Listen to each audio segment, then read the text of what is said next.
Thank you. Well, good afternoon, everyone. It's a nice, chipper afternoon, but it's sunny, so we can enjoy that part of the weather pattern for the post-Thanksgiving period.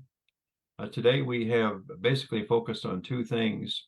That's in effect, our quarterly report, and then of course we're going to spend the majority of our time on the asset allocation study, which is, I believe, is now complete. And I think we'll find that it'll be very interesting and educational and informative for us. So I look forward to both of those presentations. But with that, I'd like to call the meeting to order. And Eric, would you please read the opening statement? Of course. This is a regular meeting of the County Employees Retirement System Investment Committee. This meeting is being broadcast via video teleconference pursuant to KRS 61826 and may be viewed by the public at the Kentucky Public Pensions Authority offices located at 1260 Louisville Road, Frankfort, Kentucky. It is also being broadcast to the public via Facebook. If you are speaking and are not appearing by video, please identify yourself before talking. In the event the video or audio broadcast is interrupted, we will attempt to reestablish a connection. If a connection cannot be reestablished within 30 minutes, the meeting will be adjourned and rescheduled to a later date. Thank you, Eric. Appreciate you reading the statement for us. Thank you. Cherry, would you please take the roll? Yes, sir. Dr. Hackbart, Here. Mr. Cheatham, Here. Dr. Milkman, and Mr. O'Mara. Here. Thank you. Thank you, Sherry. Are there any public comments, Sherry? No, sir, no public comment today. Thank you. First item of business is, of course, the approval of minutes. This would be of the August 30th meeting of the investment committee. Would someone please move to accept the minutes as presented? I'll move to accept the minutes as presented for the August 30th meeting. Thank you, Bill. Is there a second, please? Second. Are there any comments or suggestions or modifications that someone would like to offer? If not, we can proceed to vote. All those in favor of approving the minutes, please indicate by saying aye. Aye. Aye. Thank you. Appreciate that. Minutes have been approved. Get back to the agenda. We get the agenda back on the schedule. Okay. So the next item of business would be the investment office quarterly report update. And Steve, would you please proceed with the update? Thank you so much. Yes, thank you, Dr. Hackbart. Good afternoon, everyone. Sherry, if you could turn to page 7, please. Thank you. The end of the first quarter of fiscal year already seems like a lifetime ago from markets perspective. So I really just wanted to provide a very brief update and highlight of the quarter. And then, as Dr. Hackbart mentioned, really like to spend the bulk of the time in this meeting getting into the asset allocation project that we've been working on with Wilshire. I think this page provides a good overview of the challenges participants faced in the last quarter. Markets struggled for direction in the quarter as they faced a multitude of headwinds, resulting in simultaneous declines in equities and bonds, driven largely by markets recalibrating the likelihood of U.S. interest rates remaining higher for longer. During the quarter, the FOMC increased their overnight rate by a quarter basis point, targeting a range of 5.25 to 5.5, and reported a median outlook at the time of 5.6 for the end of 2023. Economic data during the quarter was mixed. Consumer prices ticked higher as the CPI rose by 1% for 3 months, and for the 3 months ending in August, and for the year, the CPI was up 3.7%. Jobs growth showed signs of slowing, with average of just 150,000 jobs added during the 3 months per month added per month for the 3-month period ending in September. The unemployment rate ticking higher, and wage growth also moderating sharply during the quarter. And page 9 quickly. We'll get into the asset class assumptions in detail in the second half of the presentation, but I just wanted really to highlight that, when we view assumptions, they are very much a point in time measure, and they provide both an insight into recent asset class performance at a high level, as well as projections of future expectations.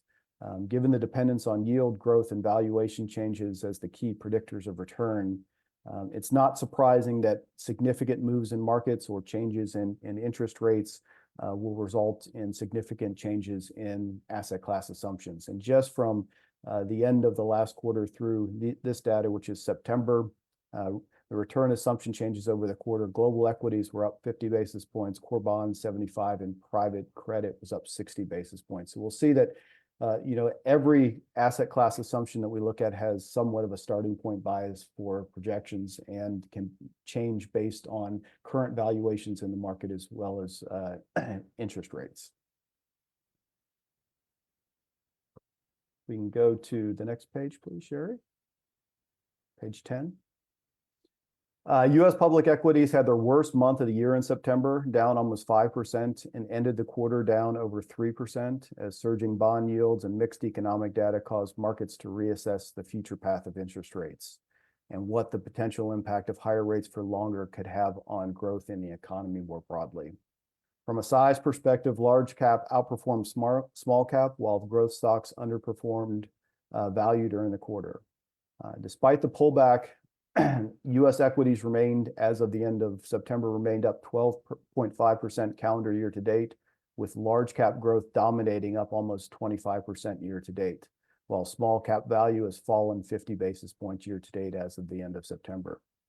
While the contributions to market returns from the Magnificent Seven has declined from earlier this year, market breadth remains very narrow, with these stocks accounting for 76% of the year-to-date returns as of the end of September. Page 12, please. Fixed income, core fixed income failed to provide that ballast, that safe harbor during the quarter, falling 3.2%. The yield for the 10-year U.S. benchmark rose by 73 basis points during the quarter to its highest levels since 2007. And that was largely driven by a 59 basis point rise in real yields. The yield on the 2-year Treasury, which is highly sensitive to expectations for the Fed funds rate, started the quarter at 4.9% and closed September at 5.04%.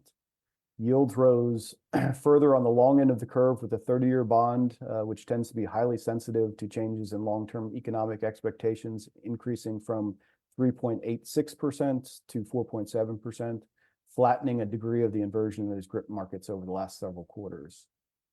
During the quarter, corporate bonds were the best performing spread asset sector, generating 84 basis points of excess return. CMBS outperformed similar duration treasuries by 35 basis points, and ABS generated 29 basis points of excess return.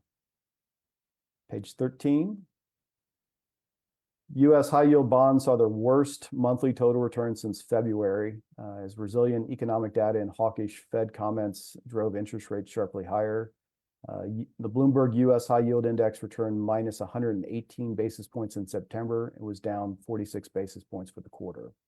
Overall spreads ended the month 23 basis points wider and 4 basis points wider for the quarter. Interestingly, lower rated issuers outperformed higher rated issuers for the 6th consecutive month, continuing the trend of risk outperforming quality, as triple C rated issuers have outperformed double B rated issuers by 833 basis points year to date, which is pretty amazing. Leveraged loans outperformed high yields for the 5th time in 6 months, as rising rates and steady CLO issuance provided a tailwind for the asset class. Leveraged loan index returned 96 basis points in September, ending the quarter with a gain of 310 basis points. Page 14. U.S. rates represented here, as we talked about the significant rise in rates, represented here by the 10-year U.S. 10-year, have been on a steep upward trend since COVID-induced historical lows, with the increase accelerating this year. After May, Fed Chair Powell said the central bank policy may not be restrictive enough, and it has not been restrictive enough for long enough. That was really what drove markets, that higher for longer concern, the sell-off in equities, and obviously the increase in yields during the quarter. 10-year yields ended the quarter at 463, while 3-month yields were nearly a full % higher at 558, resulting in a level of inversion not seen in decades. The duration of that negative spread is also meaningful, has been arguably the longest curve inversion in more than 40 years. Page 25, please. Jump into the portfolios. For the quarter, the portfolios performed in line with expectations and consistent with benchmarks given the turbulence in markets. The CERS and CRS hazard pension portfolios produced returns of -202 and -203 basis points respectively for the quarter. The insurance portfolios performed similarly with returns of -201 and -193 basis points, while the benchmark returned -175 basis points for the quarter. October produced a continuation of September's market weakness as risk aversion continued in the face of numerous headwinds. Growth assets were down globally, with U.S. public equities down over 2.5% and global equities off more than 4%. Energy and high beta were hit particularly hard, falling by 6% and 8% respectively. And core fixed income continued to fall, falling 160 basis points during the month. During October, the 10-year U.S. bond yield briefly hit 5% for the first time since 2007, again on that higher for longer concerns and commentary out of the Fed. High yield fell over 1% as credit spreads widened on economic weakness, and levered loans were relatively flat for the month given their shorter duration profile. Real assets were also down during the month as listed securities were negative while commodities were flat overall, with oil prices down 11% during the month and gold up on geopolitical concerns. October performance should be finalized soon, but the indications currently, and we are pretty final, that the portfolios would be down between 175 and 200 basis points for the month. Hard stop there. October. Now we switch to November. We turn the page to November, and what a difference that change in the calendar makes. November has seen a tremendous relief rally across all financial assets as markets have embraced both the presumptive end of Fed tightening and expectations of a Fed pivot, along with what we consider positive seasonality. Markets across the board have participated in the rally, with global equities up almost 8% month to date. Yields have dropped significantly across the curve, with the 10-year Treasury index currently gaining 4.4% month to date. And this index is on track for its best monthly return since August 2019 and the third best monthly performance since the launch of the index in September 2013. A traditional US 60-40 portfolio, what we consider that balanced portfolio, is up over 675 basis points so far in November. And that's the third best month for a balanced strategy since before the GFC.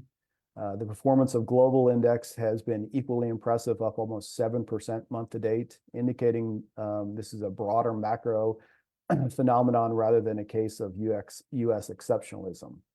The portfolios are currently tracking to be up about 4.5% to 5% for the month of November. Obviously, we have a couple of days, so don't hold us to that, but it looks like a significant up month for November.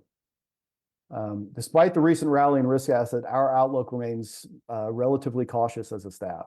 There have been many false starts to the pivot trade since early this year, and even today it is still premature, we believe, to know the definitive path of Fed policy actions over the next several quarters. And a number of warning signs remain in our view. The FOMC latest minutes last week underscored the Fed's focus on underlying inflation pressures, which are persistent rather than data developments in either direction. And rates are likely to remain, we believe, higher for longer than currently priced in the markets. As we see that the pricing of the path of rates has changed pretty substantially over the year, and we've repriced from early this year to the expectations were for about 100 basis points and cuts before the end of 2023. As that evolved with Fed commentary and Fed action throughout the year, the stickiness of inflation, those cuts were taken off the table. We soon started to price in peak rates, which we think is probably a reasonable assumption given the economic data currently and the progress that's been made on inflation. But that's pulled forward the expectation for the pivot. So we pivot from tightening to cutting rather rapidly, and the market is currently predicting that or pricing in a number of cuts by middle of 2024. Our expectation as a staff is that the Fed is likely, given commentary coming out, the development of economic data is likely to hold to keeping policy more restrictive for longer than currently priced in markets. But we do expect a reevaluation of that towards the end of 2024. Recent economic data and indicators mostly paint a picture of an economy losing momentum. And this is really even before the full impact of the rise in rates has been felt by businesses and consumers. We do see a wall of maturities for corporates, and they will have to be refinancing in the face of substantially higher rates than what they locked in several years ago. That's obviously going to have an impact on earnings. And then on the consumer side, higher rates are being felt and consumer sentiment numbers we see, as well as expectations for consumer spending, which is obviously the engine of U.S. growth. While headline equity indices, as we mentioned, are showing strength, again, we've talked about this several occasions, the breadth is less positive. The S&P, and this is as of this morning, the S&P is up almost 19%. It's not quite now. We backed off of that year to date. But without the magnificent 7 stocks that we've talked about, the index is up only 5%. So there's a real big disconnect between a very small number of stocks and the broader segment of the market. And in fact, small cap stocks are relatively flat for the year, have not participated significantly in the rally. I'll pause there for questions. That was a lot of information.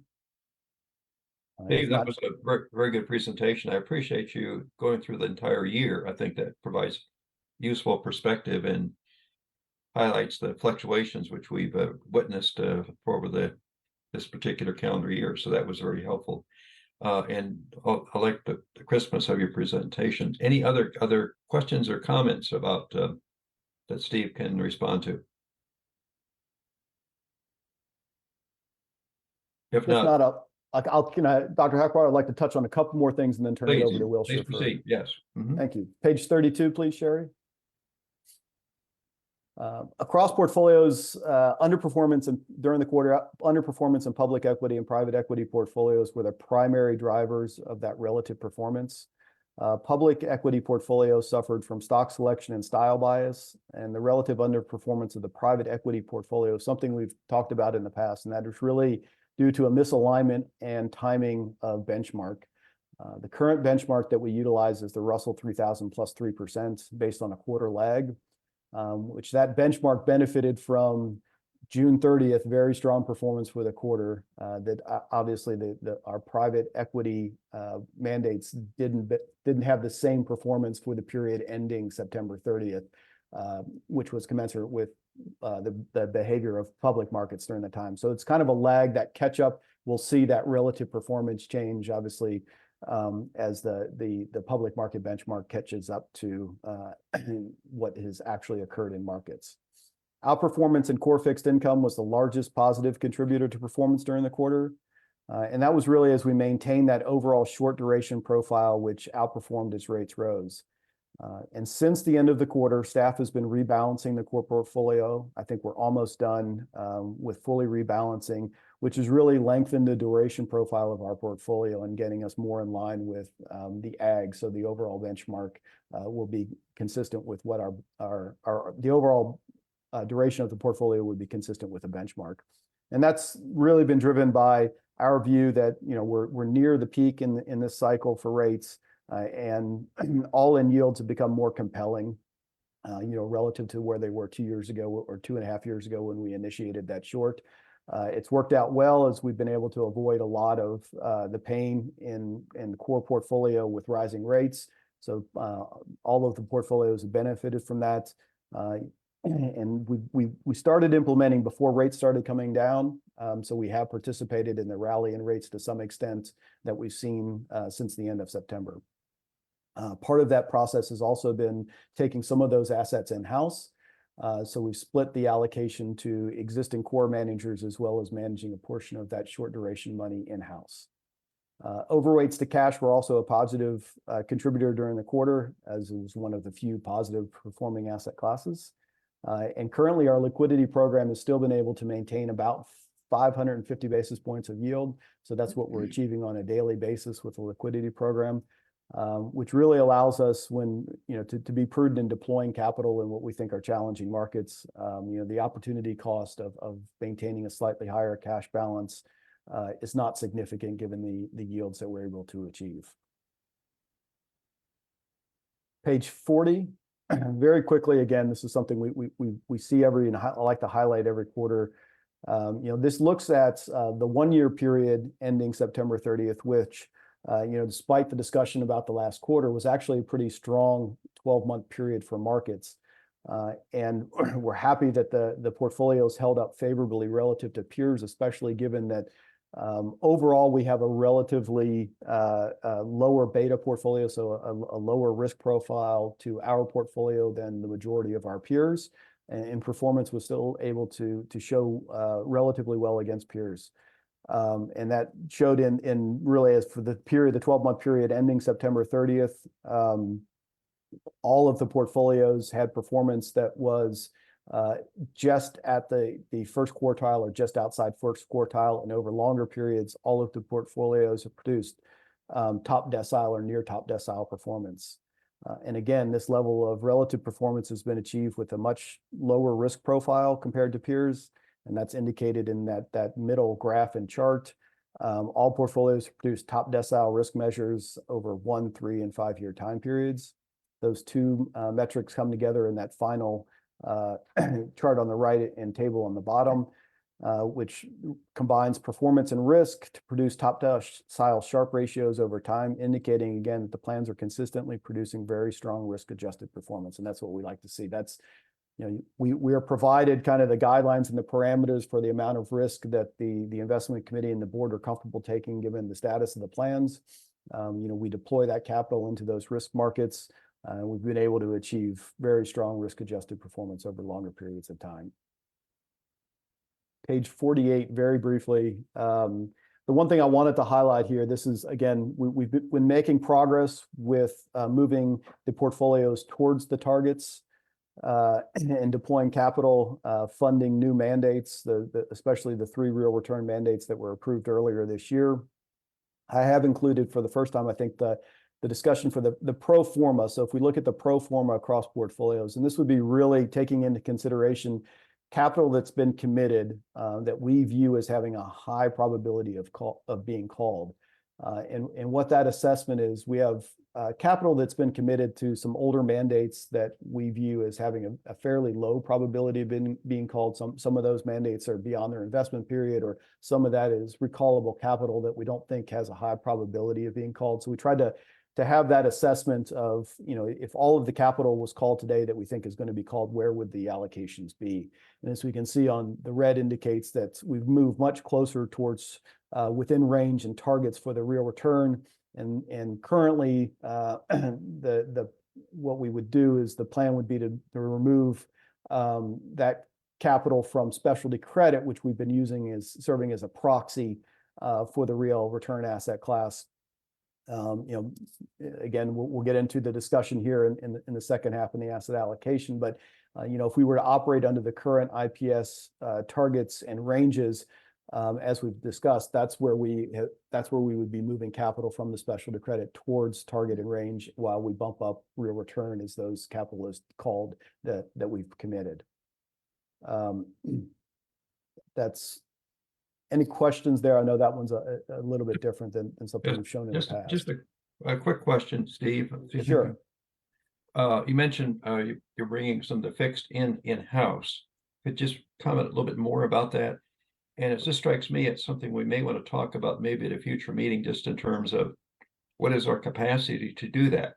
I know we're a little bit short on staff right now, but as we move forward, is that something we can expand on, or are we at our limit and so forth? That might be a future topic, but could you just kind of fill us in a little bit in terms of what you've done in terms of in-house movement in the last period? Sure, absolutely. And that we are constrained by staffing levels. The addition of Brian Caldwell to manage the overall fixed income portfolio has really allowed us, as we thought about shifting our allocation within the core portfolio. We've been maintaining that short duration in anticipation of rising rates for a number of quarters. And we thought it was a good opportunity as we drew down what we had been in a short corporate product that had a very short duration, but still had a spread component to it, and performed well during rising rate environment. So we took that opportunity to bring some of those assets in-house. From a capacity standpoint, I think we're about 15% of the overall core portfolio, 15 to 20% of the overall core portfolio is managed currently in-house. And then additionally, we're managing in the overall fixed income sleeve, the liquidity program as well. It would be difficult to extend that, increase that substantially without additional staff. There's a number of resources and tools that we could, third-party tools that we could rely on that would assist us with managing assets in-house. But ultimately, if we wanted to manage 50% of the core or the fixed income allocation in-house, I think we'd need to increase staff just related to that. Probably, I would guess a couple of individuals would be sufficient for us to take over a greater portion of that allocation. That might be useful, I think, as we move forward to just do some analysis in terms of what would be the financial impact in terms of potential cost savings, as well as additional expenditures in terms of staffing and so forth, and see what we might project in that regard. It might be a useful exercise as we look forward to future staffing operations and so forth. So maybe something would be a topic we could talk about at our next meeting in more in detail. It might be useful. Absolutely. Risk considerations that have to be taken into account as well. Yes, absolutely. And that, one of the things that is, do we have the systems and the personnel in place to manage assets in-house? I think that's always a consideration. Are we comfortable? What segment of that market are we comfortable trading? What segment of that market are we comfortable managing? Do we have the personnel and do we have the systems in place? And that's something that we spent a lot of time thinking about. Part of that is, as I mentioned, we utilize a number of third-party tools to do an evaluation of the portfolios, or either in segment or in total. And building those out has been a big emphasis of staff over the last 18 months. I also wanted, sorry. Good. Go ahead, please. I also wanted, sorry. Just one last comment on that subject. We're going to spend a lot of time today on asset allocation. This seems to be also an asset allocation discussion on what is inside and what is outside managed. So seems like it would, as Dr. Hackbart said, warrant some significant discussion for the committee to be educated and well informed about this. Absolutely, Yeah. and I think we can add that as certainly an in-depth agenda item at a future meeting. I think that would make a lot of sense, and we can discuss how we go about managing all of the internal assets. Yeah, there's significant governance issues here at play that have to be put in context. Completely agree. Any other comments or questions of Steve? Steve, does that complete your report update? Yeah, the only other comment I would make is, we don't actually have to shift to it, but from a compliance, there were no compliance violations as of the end of September. And we're also happy to report that the proxy voting report has been posted to the website. So we were able to get that posted in the last couple of weeks. Well then, thank you, Steve, for your presentation. That was very, very informative. We appreciate it very much. So now we can, the next item on the agenda, and that's the asset allocation update, which is our periodic update of our asset allocation and maybe some perspective on possible adjustments that we might want to make. So I'll turn that back to you, to Steve. Are David, Craig, and Chris all here this afternoon? Yes, we are. Good, thank you. Okay, so Steve, I'll turn it over to you, and we'll look forward to the report. All right, and I will turn it all over to Wilshire, and they can start the conversation. Great, thanks so much. Steve, you provided in the capital market review there, you provided a background that ties into our story today in about 10 different ways. So really, a really good way to set the table. Craig and Chris are on with us today, as well as I'll introduce Ned McGuire, who leads our asset allocation team. Ned is an actuary. He and that part of our group work hand in hand with actuaries, in your case, working with GRS to model the liabilities as part of this asset liability study. And some of you have, Ned has presented in front of you before, so some of you have met him in the past, but he'll be on speaking about several of the slides today. So if we could go, Sherry, to slide 97, please. And we'll go through a couple of these in order. Just some of the background. So essentially, we're going to spend a lot of time today talking about the opportunity to reduce risk. Maybe just headline this: the opportunity to reduce risk without sacrificing return. And it's not a unique discussion here today. It relates very, specifically and significantly to the C plans here, and we'll show how that does. But it's also a discussion that's taking place with us and many of our clients, and also many other asset allocators around the country. And so much of this is due to the regime change that we've had in these last couple of years. Steve started to hit on that. So just a couple of points on here. This asset allocation decision, this is a significant one, aside from all the other things we do in terms of managing assets, selecting managers, managing internally, managing externally, building investment structure, et cetera. This decision is the most important one that you make. It continues to be proven that this will drive greater than 90% of your return variability. So that sort of volatility in the portfolio, which makes its way to the returns in the portfolio. How often do we recommend this? This varies. I mean, at a minimum, every 3 to 5 years. But as we say on here, as market conditions warrant, this is certainly a case where market conditions are warranting, as they did when we revisited this back in November of 20 and then back in 2018. So this will be right now. Today, we're going to go through a complete asset liability study. Sometimes we do just an asset allocation review. Today is a complete asset liability study, and that's why Ned has joined us, and he'll talk about the liability side of the equation. But in the asset liability study, we connect your liabilities to various asset policies that we're modeling. And so it's actually the third time since we've engaged with you, since we incepted with you. This is the third time that we've gone through the complete asset liability study. First time was in 2018, about a year after we were hired. Second time was in the fall of 2020, which spilled into, I believe, your board votes at that time were February of 21. That is before the separation of K and C.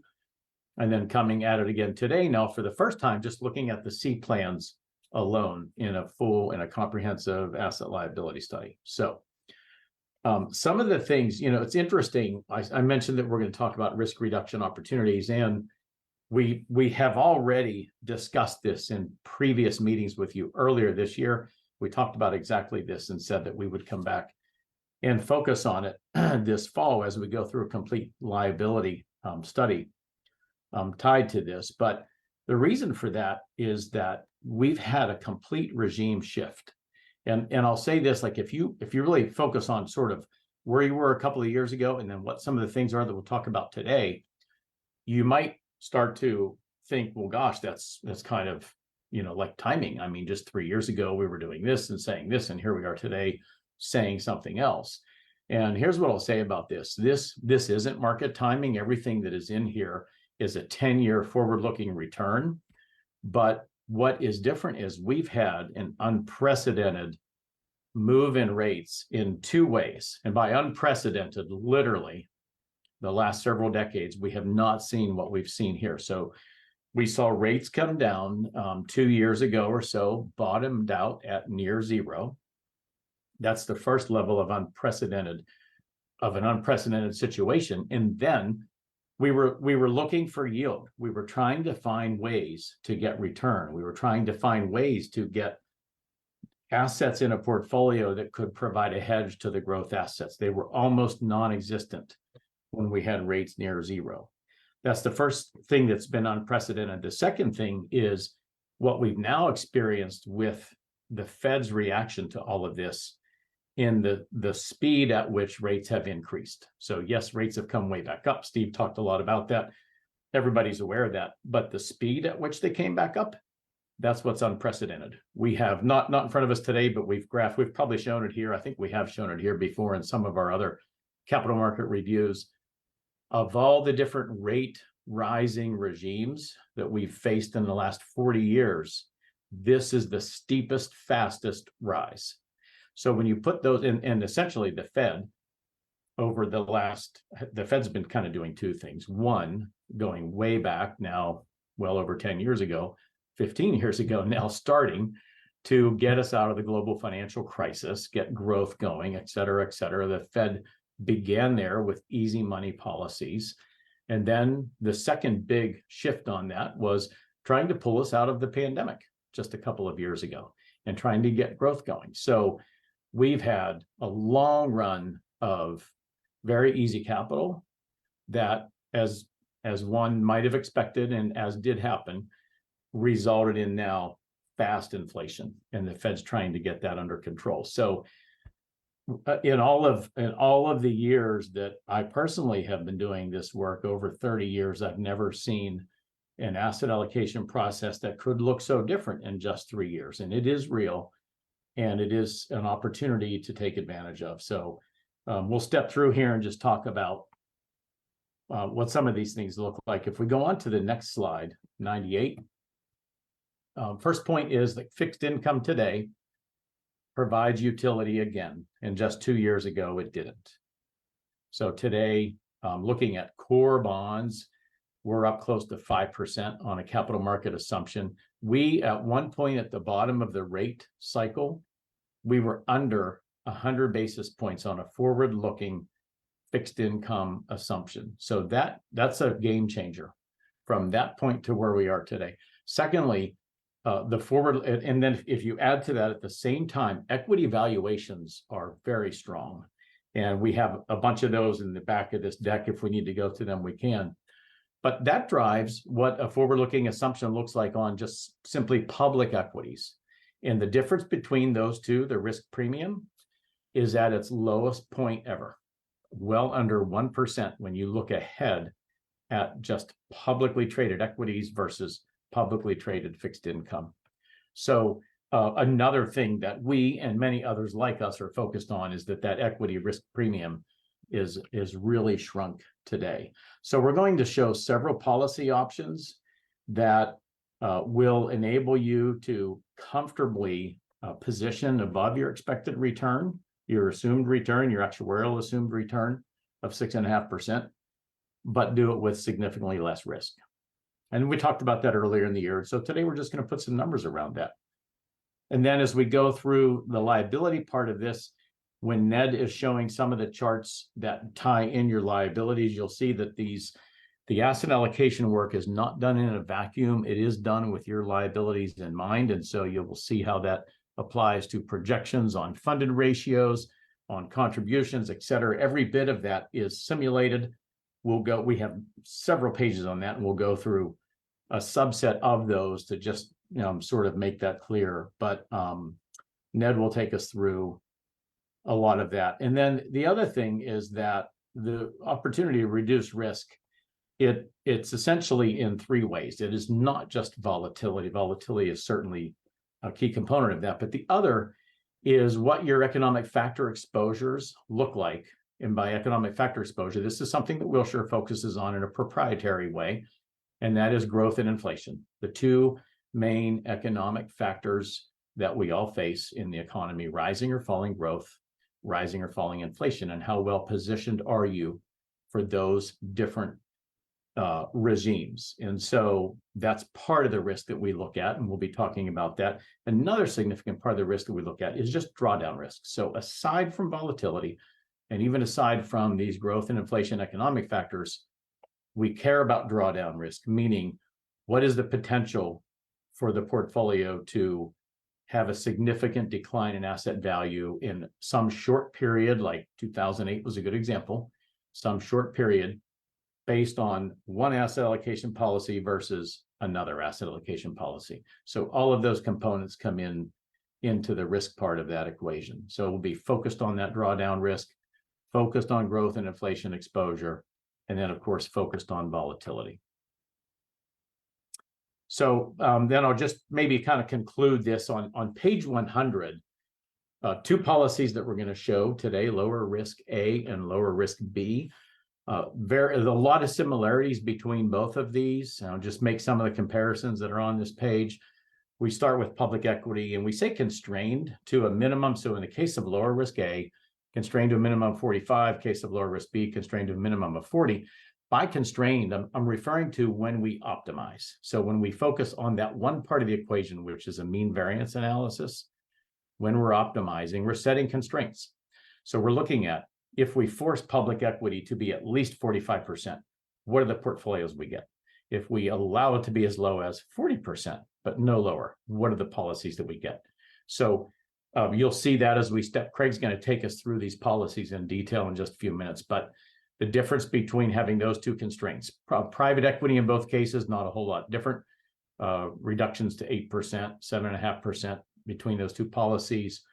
Increased allocations to specialty credit. This is a significant part of the change where in both of these policies, you're reducing public equity, but you're increasing specialty credit, which is another form of a growth asset. And we'll talk about that because it's not the same as core fixed income, which is a very defensive type of credit asset. Specialty credit is much different than that.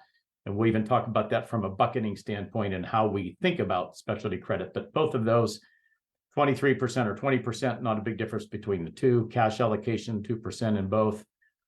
Core fixed income remaining at 10%, current policy level in lower risk A, increasing to 15.5 in lower risk B. And then finally, the big trade is that in the lower risk policy A, you can maintain the same expected return that you have today and do that with about 100 basis points lower risk. In policy B, you have there's a policy that we'll focus on where the return is just slightly reduced 9 basis points from the expected return today, but this is a near 2% risk reduction, 2% in an absolute sense. So you'll see as we go through these much stronger Sharpe ratio, a risk reduction like that will provide a lot more downside protection for periods when markets may sell off. And we'll be able to see how that plays out in some of the numbers as we go forward. So that's kind of the background story. I'm going to stop there and just move on to, I'm going to let Ned pick us up on page 106. And we'll go through the plan status reports. And again, all of that liability data is coming from your actuary. So we work together on that. We're not trying to recreate your liabilities in any way. So this will just be a kind of a quick review of that. Great, thank you, David. I'm actually going to jump to slide 119, which has a summary of all the plan statuses as of June 30th, 2023. So as of your most recent measurement date. As David said, the actuarial liability was provided by your actuary. So we took that data, married it with the market value of assets that we have as of the end of June. When we look at the CERS non-hazardous pension plan, that first column, the liability is just over $15 billion. Market value of assets just under $8.7 billion, leaving you with an unfunded liability of about $6.4 billion and a market value funded ratio of about 57.5%.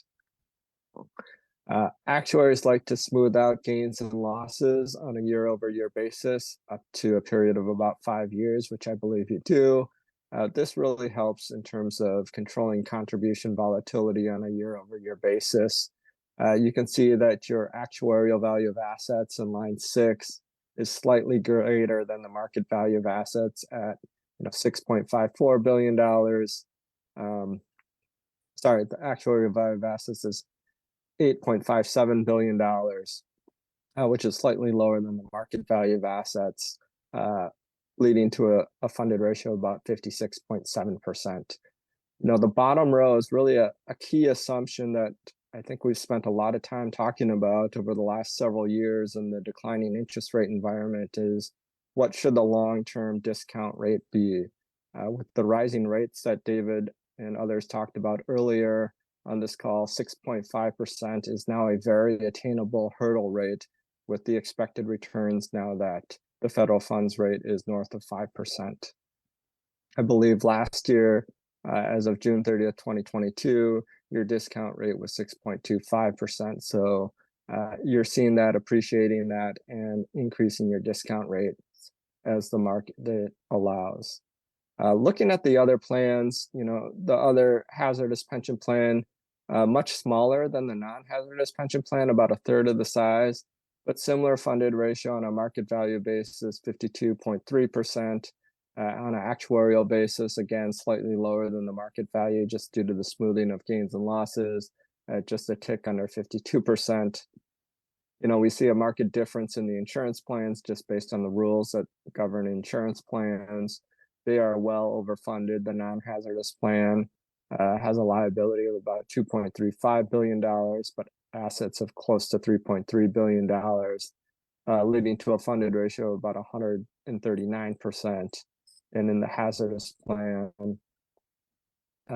overfunded by about $100 million on a market value basis, a little bit less on an actuarial basis, but still over 100% funded at 106.6 on a market value basis and 104.9 on a actuarial basis. If I look at the other key input that impacts all pension plans is benefit payments relative to contributions. What we've seen, and I won't flip back to the pages, is for the pension plans, you're going to have significant projected contributions going into them over the next several years.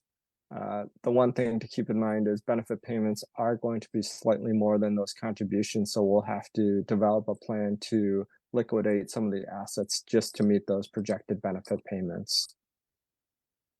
In the insurance plans, projected contributions are going to be significantly lower just based on their higher funded ratio. So what that means is you'll need to generate liquidity from the existing pool of assets to meet whatever the projected outputs are for those spending needs are for those insurance plans. With that, I think I'm going to hand it to Craig or Chris right now to talk about the assumptions. Yeah, if we could move forward to slide 120. Before we get into our assumptions, wanted to just kind of do a overview of Wilshire's capital market assumptions versus peers. And this is something that we take part in a survey every year to compare our assumptions to other industry providers. And what you can see here is for each of the different asset classes, you get a distribution of returns based upon the survey participants. And you get a median number, and the blue diamond is where Wilshire falls within that range of assumptions across the different asset classes. And this is something we do on a year-by-year basis because we want to be self-aware of what our models are telling us. We want to make sure that we are providing a feedback loop that if we find ourselves at a tail in one of these ranges, we're kind of looking in the mirror and understanding why we're either way higher or way lower compared to the median assumption that the industry is providing.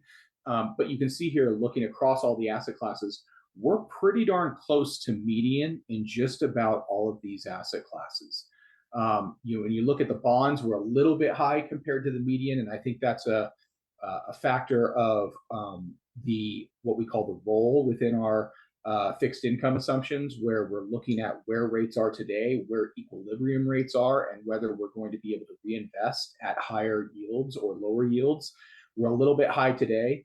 Based on where we expect to be at the end of the year, I would think that this assumption will probably be much closer to median on a go-forward basis. But at the end of last year, which is when these assumptions were compared against our peers, we were a little bit higher than some of our peers there. But across the board, I think we're relatively in line with the industry. If we go down to 121 now, the next slide. The next two slides are the capital market assumptions that Wilshire's used in our asset liability study for the C plans here, looking over 10 and 30 years. And really, slide 121 and 122 are very similar. The only difference being how we bucket the different asset classes. There was a decision made within the past year or so by the C plans to really kind of simplify the way we look at asset classes and bucket them into equity, into fixed income, and into your inflation sensitive asset classes. And if we were to compare that to slide 122, really the only difference is that specialty credit moves up. That would be an asset class that we consider to be defensive growth. So looking at this next slide, you can see we have the growth in public equity and private equity, defensive growth with specialty credit, and then we've got our defensive or rate sensitive with core fixed income and cash, and our real asset / inflation sensitive asset classes with real estate and return. Now, when we look at the expected returns here of 6.15%, and this is again our model as of second quarter, and we compare that to what it was 3 years ago, those are relatively in line. We're within 30 basis points of what our last asset liability study was. For public equity, I think the private equity assumption was a little bit lower at about 8.15%. Where you see the largest difference, and David made this observation earlier, is just the economic regime change in yields, where right now we're looking at a forward-looking 10-year expected return of just under 5%. If we were to go back to when we did this asset liability study back in 2020, we were sitting at about 1.25%. So you're looking at over a 3.5% difference in where fixed income assumptions over a 10-year period are looking. And that makes a real big difference when we're going through an optimization module. Fixed income now becomes very prominent again. It can be that ballast in the portfolio. There is significant amount of return to be had within fixed income and yield bearing asset classes. If we were to move on now to slide 123, the output from a mean variance optimization is giving you an efficient frontier. And you can see here we have two different efficient frontiers, and these are representative of the two different lower risk A and lower risk B that we talked about a little bit earlier, which really had a couple of different differences. The prominent one being the cap that we put on the public marketing. So if we look at the blue line, which is frontier 1, that would be the frontier that is capped by a 45% equity assumption, whereas the red line is going to be that 40% cap. So you can actually see the red line moves a little bit up and to the left, not so much up, but a little bit further to the left by being able to move into some of the other asset classes, not taking quite as much of that public equity exposure. You can see where the current target lies versus these asset classes. It's actually way out on the risk spectrum. So what this is really telling us here is we have opportunity to move that current target to the left to hit one of those efficient frontiers and reduce risk and maintain a similar return profile. Or if we're willing to de-risk even further and take a little bit less return, we can actually move even further down the efficient frontier, still obtaining that 6.5% return rate with comfort, but being able to de-risk the portfolio a little bit further. One additional point I wanted to make as far as the optimization mechanics go, just based on what our current economic assumptions are right now, we actually have to put these minimums on public equity to make the optimization or the optimizer take public equity. If we were to leave this in a completely unconstrained world, the optimizer does not like public equities right now from a return to risk trade-off. And this is where that compressed equity risk market premium comes in. The optimizer would actually find things like specialty credit or fixed income to be, depending upon where you're on the yield or the efficient frontier, much more attractive from a return to risk perspective. Realizing all of these assumptions are point in time, and we could be having a very different discussion a year from now. We don't want to necessarily turn the portfolio over and make huge changes to the asset allocation, but we do want to be able to take advantage of where the yield environment sits today and be able to find a more efficient portfolio and a more efficient use of the risk dollars at play, if you will. Hey, Chris, just for perspective, in an unconstrained portfolio, how much public equity exposure would you have across the board, across that efficient frontier? If you were in a completely unconstrained portfolio, you'd have zero, because you can essentially get to your 6.5 discount rate using things like specialty credit, core fixed income, cash. Once you kind of move out a little bit further, you might be looking at a little bit of private equity or some of the inflation sensitive. But for the most part, you are going to have to constrain an optimization engine to take public equity. I can tell you, with all of the clients we're working with, we're not telling them to live in an unconstrained portfolio world. For people that, when you look back in 2020, and we were having much different conversations with clients than we are today. We're in a de-risk environment today. Whereas if you look back in 2020, when they were only getting maybe 80 basis points or 100 basis points from their core fixed income portfolio, a lot of clients were having to move from that standard 60-40 portfolio to a 70-30 or an 80-20 portfolio to get closer to their discount rates. It just so happens that the C plan at 6.5% is just below the median discount rate that we see. A lot of clients will be in that 6.75%, 7% range. So to get to 7% when you're getting less than 1% from your core fixed income portfolio really drove us into taking on more growth exposure. Well, I'll just add to that, Chris. There were so many articles written at that time where, I mean, you just, would pick them up left and right, where public pension plans are just not able to achieve their actuarial assumed returns. That was the story a couple of years ago when rates were near zero. And look at the question, if I might. I think, David, you made the point that the interest rate rise was very, very rapid compared to historical trends. In your assumptions going forward in terms of fixed income, I get the impression that you're projecting a very gradual, maybe even slow reduction in interest rates. Is that built into your assumptions in terms of your ultimate recommendations of looking at fixed income versus equities? Yes, we have, Chris, I'll let you talk about the equilibrium part of our modeling process, but that comes into that equilibrium component.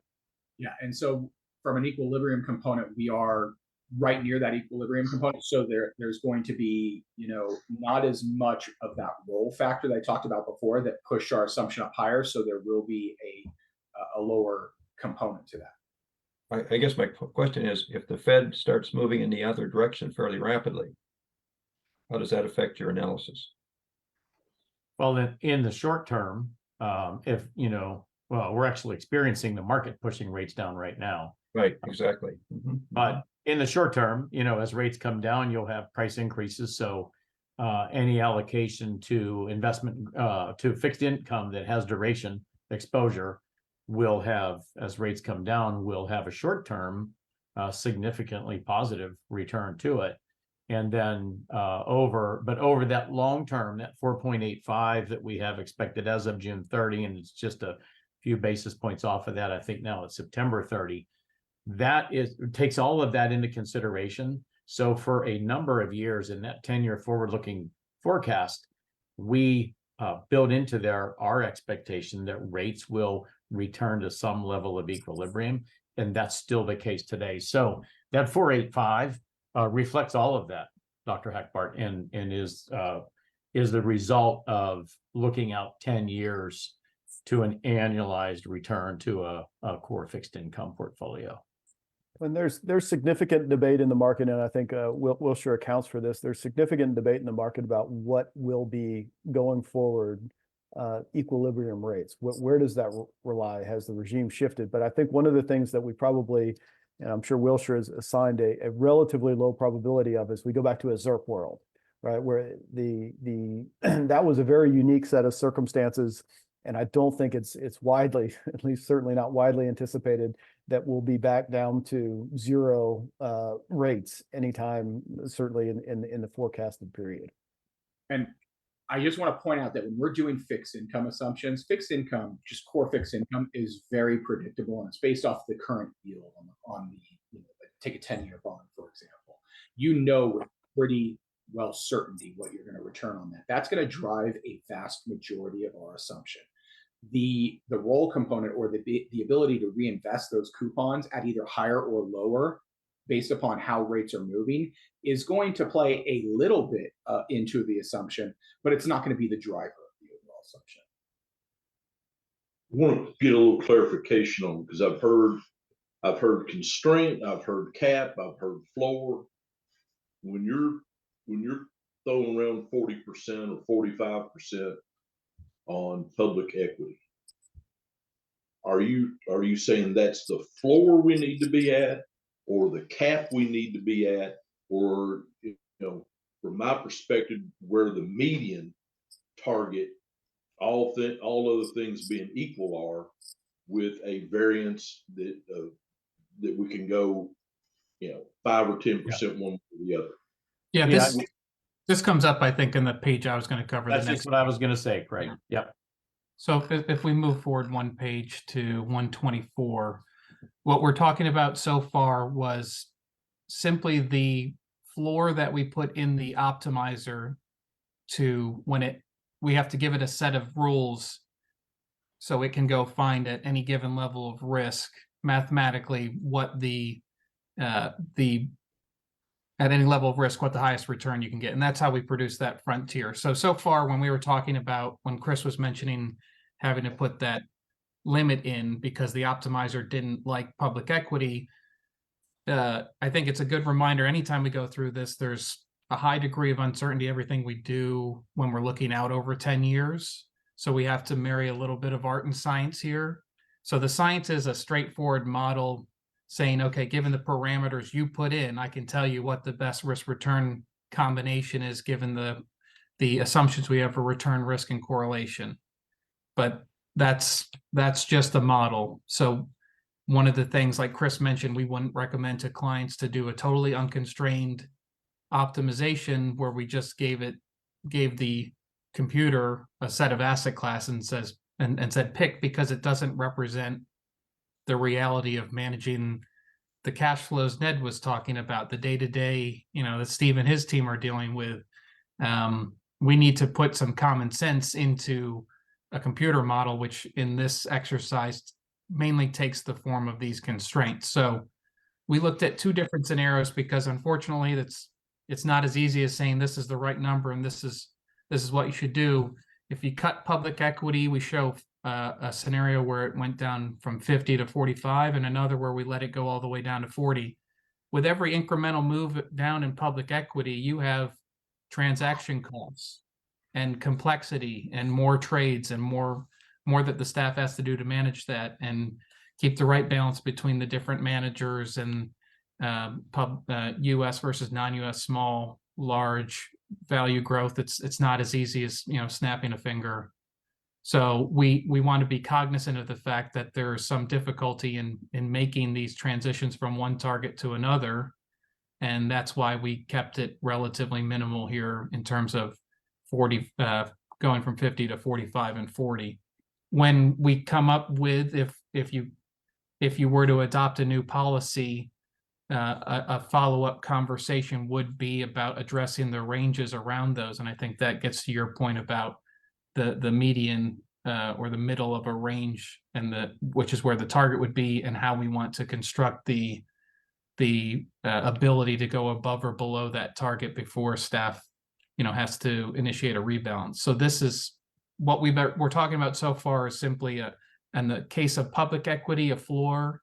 In case of some other asset classes, it's a cap. So for example, you'll see the specialty credit line, we show 0 to 25 in that first scenario, but then 0 to 20 in the second. So in the second one, we further constrain the ability of the optimizer to shift assets into that, recognizing that going from a 10% current target up to 20 or 25% as similar cost as reducing your equity would. So just want to, before I go on, make sure that answers your question and that's clear. It does, and I just wanted to clarify, because like I said, I've heard it referred to as a cap, and I've heard it referred to as a floor. Mhm. And you know, we it'd be nice to be able to live in that kind of black and white world, but we don't. Right, and I'll add to that, Lyle. You know, what we're showing today, these constraints that Craig just talked about, this is where we landed on constraints. We you know, we'll generally start with fully unconstrained just to look. This is internally as we're kind of going through the factory process of this, but we'll, as Chris mentioned earlier, if you run a model unconstrained, it's not even using public equity today. So there's a lot of good information we take from those various iterations of levels of constraints that we apply to the optimizer. And so we get to a point where, and we're working with staff, you know, throughout this process as well. We've had numerous calls with Steve and the team. And so this is where we've landed. But even in this landing, these constraints are here just to keep the model within some kind of a range and then see what we get from that. Yeah. Well, So Craig, go ahead.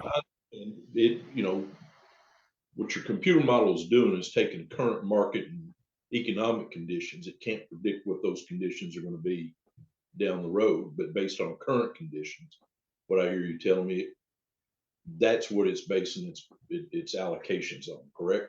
exactly right, Lyle. Yeah, because you don't- it's a 10-year projection, but largely driven by where we are today.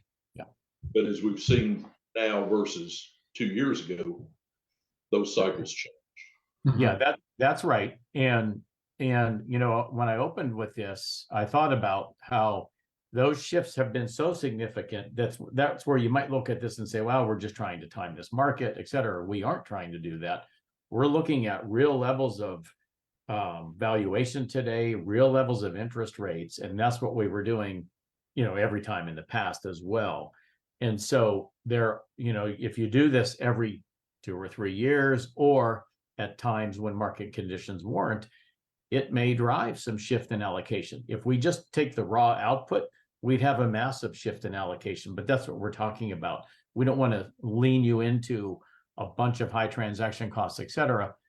But the one component alone, if you look at what has changed with fixed income, with interest rates, it's not questionable that there's an opportunity to reduce your risk significantly right now and still achieve that level of return you're trying to achieve.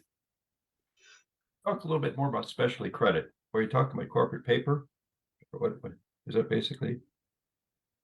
So specialty credit for us, and this is a bit of a customization that we've asked Wilshire to do. The modeling is based upon private credit, a 50-50 mix of private credit and public high yield. So that's the mix. Now our allocation within our what we call it's a specialty credit / high yield allocation. You know, that's where staff is having discretion to look at where we view the current opportunity set. You know, and in recent times, we've been leaning more towards what is the private credit asset classes as opposed to the public markets, public market loans and high yield bonds.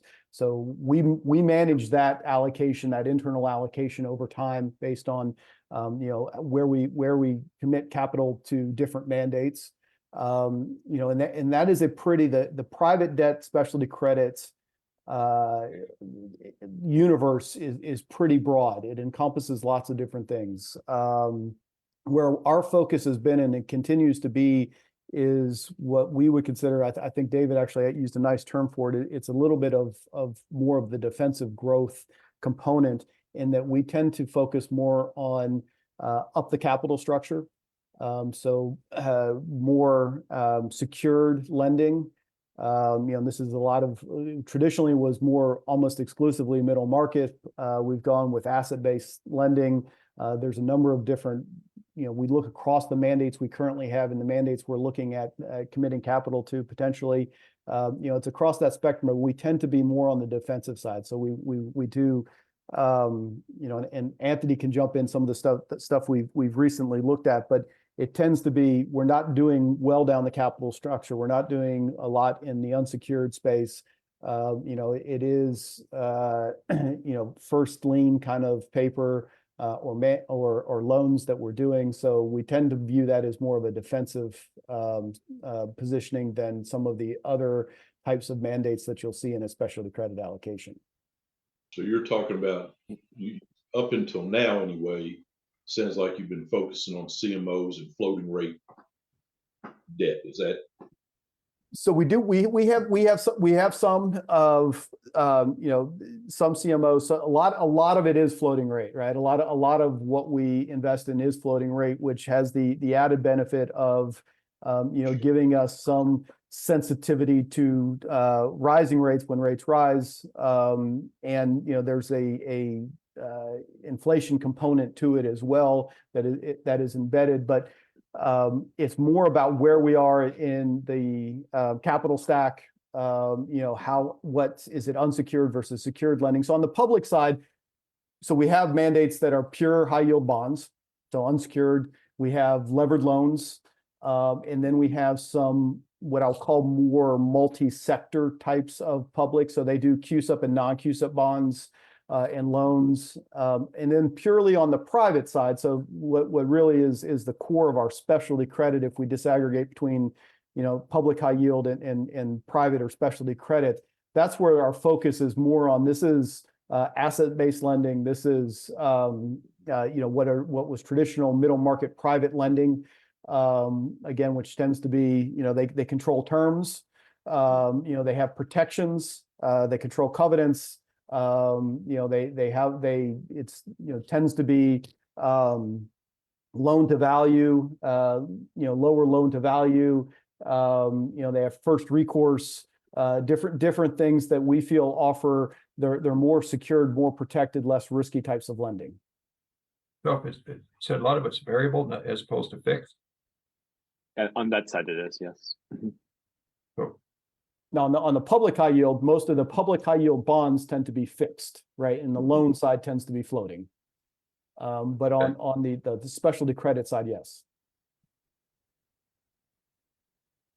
And those are markets where just in context currently, and again, it's a pretty broad range, right? You will see between, on the unlevered basis, indicative all-in yields there, low teens to high teens potentially. And then some managers deploy a half turn of leverage on top, something on top of that. But most of what we're looking at is on an unlevered basis.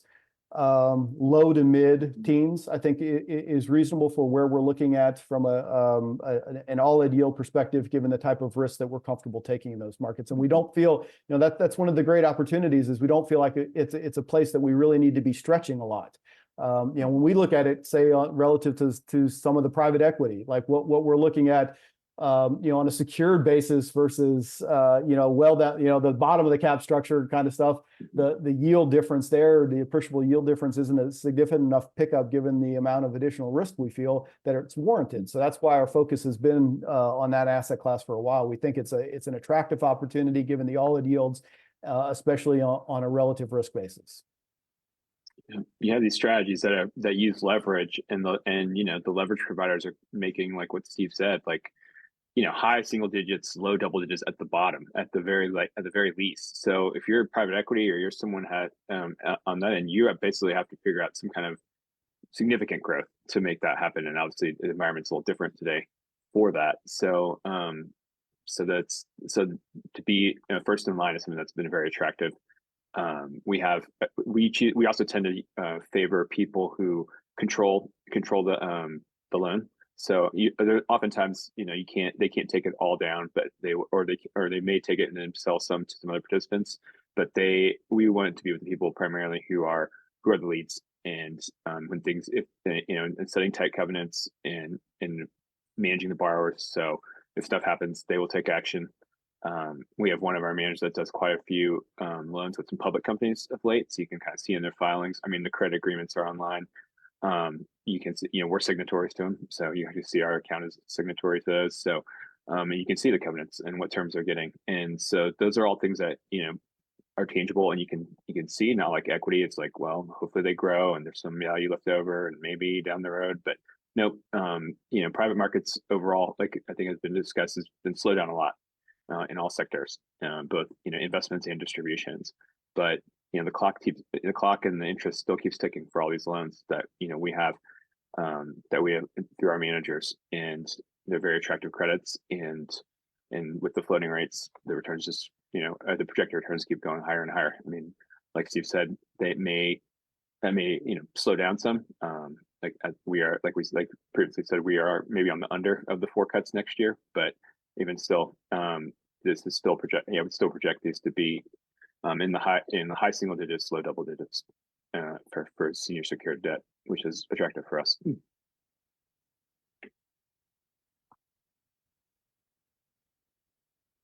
And that's all around. That's real estate, real assets. So we have infrastructure manager. Basically, everyone is obviously talking about the golden age of credit and are calling for the ball. And so that's up to us to kind of discern, which places are the best use of our capital. It's a nice place to be. But yeah, that's kind of where we're spending our time.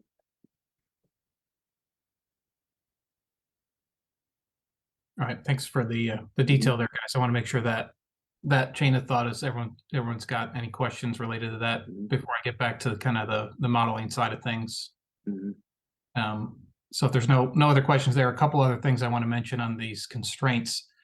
Now you see a 10 to 50% range for core fixed income.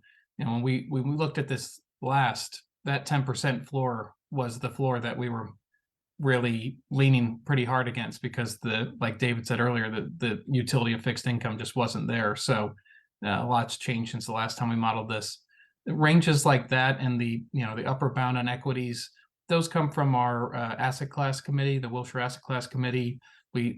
These aren't hard and fast rules, but they're guideposts that we use for different plan types based on all the different plans we see out there. So when we look at other public plans and think about what reasonable ranges for these different asset classes are, that's our starting point. And anything that deviates outside of those ranges, we have to take to our internal committee and get that approved based on the rationale for the specific client. So like I said, every specific client's circumstances will drive the final decision, but it's just another guidepost that we have to make sure that everything's kind of getting filtered through our best thinking and has another set of eyes on it. Sorry, Craig, just to be clear, those ranges would not be the ranges that we would have in the IPS for an asset class. Right. Those are the ranges that are utilized in the modeling. So our ranges, the result is, as Craig and David mentioned, is a target. So the model comes out with target asset allocations, a point. And then it would be our job, working with Wilshire to establish, and the committee to establish what we believe are the acceptable ranges around those targets. Yeah, very good clarification, Steve. So again, back to some of the art and science stuff is the optimizer doesn't care that you can't necessarily invest in certain asset classes overnight too, right? So for example, real estate, we put a 5 to 10% range on. The optimizer might have dropped it lower, but you can't take your current allocation today from 8 or 9 or 10 down to 2% overnight if you want. So we have to control for certain things like that in the less liquid asset classes. And on the opposite end, the spectrum, the most liquid in cash, you can see we've added a 2% floor. We used to run 0 to 5%. Usually you end up with some 1 to 2.5% frictional cash anyways. This is in an effort to recognize because the benchmarks are based off of these target allocations, it makes sense if you're going to run a consistent, say 1.5 to 2.5% cash for your operational needs, to have a target for cash, which is then also captured in your benchmarking. Also today, cash is actually yielding something. So as compared to a few years ago, having a couple percent in cash isn't just dead weight on the portfolio like it had been in the past. So those are a few of the key constraints that we, like David said, work back and forth with staff to end up at these two sets of constraints. The 0 to 35% total illiquid assets is the same as what we modeled before. Just as a reminder, we consider private equity and real estate completely illiquid. and real return and specialty credit as 50% illiquid. And that represents at the portfolio level how you're actually invested. As Steve mentioned, on the credit side, it's public high yield and for 50% and 50% loans or private credit. On real return, there's the private deals that you approved about a year ago now, but you also have things like MLP managers. You can do commodity mandates, listed infrastructure. So there's meant to be a mix of public and private assets in those asset classes. So we count those two as 50% illiquid. And you can see the scenarios slightly decrease your illiquid asset levels in both scenarios. So if we could just jump ahead 2 pages, I just want to also show again, throughout this presentation, we have several versions of this where we show your bucketing, which again, as Chris said, was put in place to better help your constituents understand these pools of assets and how they differed from each other. But as we've already mentioned, specialty credit in particular, we pull out in our bucketing from the defensive rate sensitive fixed income. So it does help decrease your growth exposure, but doesn't necessarily go all the way to the defensive end of the spectrum. So as the name implies, defensive growth, it gives you a bit of both exposure, and we'll see that in another chart coming up here in a minute. And Craig, maybe I'll just add a comment about that bucketing. We did a lot of writing about this now well over 10 years post coming out of the credit crisis.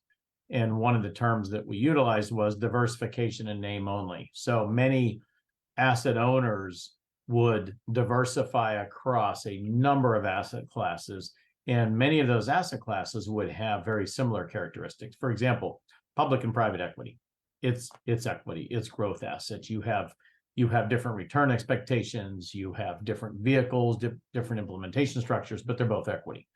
Things like that are very important. And so it was important to us to make sure that our clients can just see those risk exposures as bucketed in the way that doesn't fool you in any sense in terms of how diversified are you or aren't you. So that's what led to a lot of this. We've been doing this for well over a decade, and you've seen it before, but I just thought I'd give that a little bit of background. Thanks, David. So that's the main difference on this page versus the last one, that separation, just to give you a different perspective and how the different totals work out. So as you can see here, we have lower risk A and B, and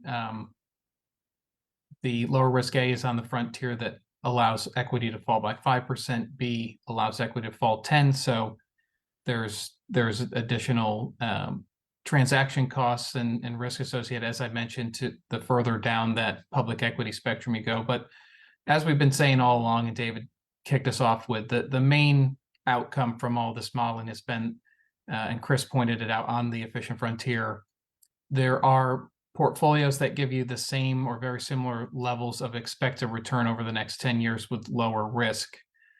We see down in the second to last bank of numbers there, lower risk A, same expected return over 10 years, 12 basis points lower over 30 years. So our 30-year numbers, those expectations model out to a period where we get back to those equilibrium expectations we were talking about earlier.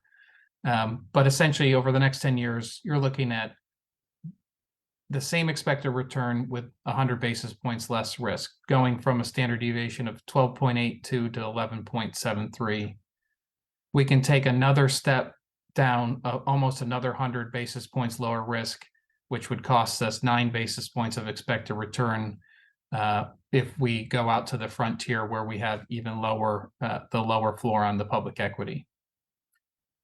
And of course, as you move left on that frontier that Chris was talking about before, if you're moving straight left, you're getting the same return at lower risk. So not a surprise that the Sharpe ratio, a measure of your risk adjusted return, improves from 0.24 to 0.26 to 0.28 as we go to the left on that frontier and take less risk without giving up as much return. And if we move to the next page, 127, the same portfolios are shown here and some of the other metrics. So we start by showing those bucket totals up at the top: growth, defensive, and inflation sensitive. And then towards the bottom, we have another set of metrics that are very insightful and also time on the next page. So contribution to asset volatility. So for example, you can see in the current target, you have 60% growth assets, but what this is telling us is 82.8% of your expected risk is coming from that allocation. So this goes back to David's comment about diversification in name only, particularly with growth assets. Your contribution to risk from those assets is usually a higher percentage than their target. So when you think about having 60% growth exposure, you really have 80% risk exposure from a standard deviation perspective. And you can see these alternate portfolios help us decrease that reliance on growth, so to speak, that decrease that driving factor of growth, economic growth in the portfolio's volatility. Also, these other portfolios, if we move down to the next section, their cash yield, increase your cash yield to the portfolio, which is helpful to Ned's point about needing to raise cash from the portfolio to make these benefit payments by about 1%, from 3.1 to 4.1%, as we're moving into higher levels of core fixed income and credit. In particular, those are driving higher expected cash yields.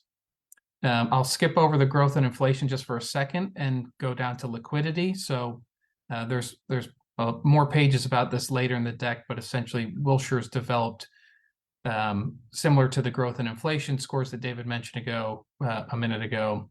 We've got these market and stress level liquidity measures. So the best example of this is, I think, just public equity. If public equity is liquid, if you want to go sell it tomorrow, you can sell it, but the price you have to accept to transact might require a steep haircut. So in a stressed market, even liquid asset classes, we penalize for that volatility and give them a lower liquidity score. So you can see, again, these portfolios increase your market and stress level liquidity as we're taking risk off the table. The relational score here is really what's important to think about. Okay, if we get into a stressed environment with these higher yield and higher allocation to core fixed income in particular, we'll put ourselves in a better liquidity spot if there is a stressed environment. I was just thinking about, talk a little bit about liquidity. In effect, our net inflows and net outflows are getting pretty close to even. Net zero, right? I believe that was on the pensions. Those are some of the pages that Ned was talking about. But how concerned should we be about liquidity? If our inflows are approaching outflows, and those inflows are pretty stable. Yeah, so I think that the issue is with the CERS hazardous and non-hazardous pensions. On the insurance plans, the cash flows are the inflows and outflows are pretty even, but on the pension plans, and I'm looking at page 114, if you want to flip to that. The light blue line is the projected benefit payments that we got from your actuary. The dark blue lines are your projected contributions, determined on a deterministic basis or a fixed return basis, again, from your actuary. Sure, I think it's 114 that Ned is referring to. Yeah, thanks, Chris. Yeah. And you can see those red lines. That's the additional amount of cash that you would have to generate to make up for the shortfall in benefit payments relative to the contributions. So there is a stark difference between the pension plans and the insurance plans. But as a percentage of total assets, that value is relatively low, right? I think it's probably about 4 to 5%. Well, and then just to add to that, so the factors that I'm sorry, I've got a dry throat today.